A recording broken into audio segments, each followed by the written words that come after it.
Recently, nag-release ang EcoFlow ng isang update sa firmware, and I installed it on November 5, and naka-intriga ito as far as I am concerned because it fixed an issue where AC output was unexpectedly turned off in some situations.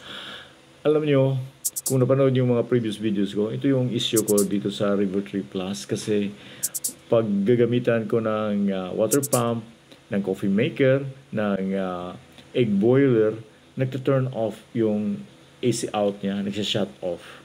Kaya titingnan natin, itry ko ngayon kung ito ba yung pinifix ng firmware update na ito.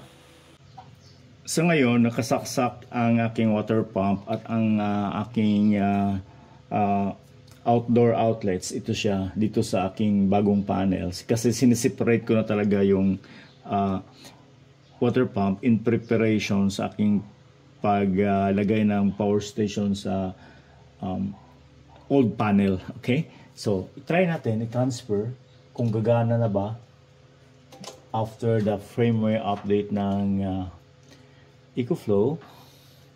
Tanggalin muna natin to para ma-clear. Check lang natin. Try natin pa open ang faucet.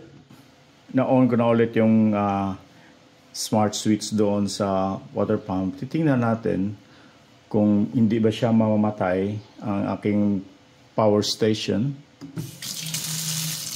Patay pa rin. So hindi pa rin kaya. Nag-off ang aking power station. You see that?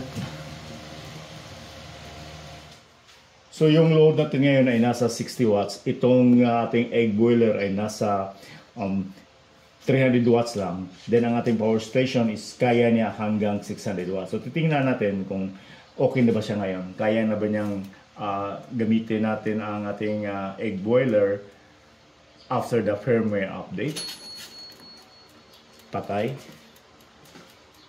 At nag-shutdown din ang ating power station. Nag-alarm siya. Okay, naka-off yung AC out niya. So hindi talaga kaya kahit nasa firmware update na yon.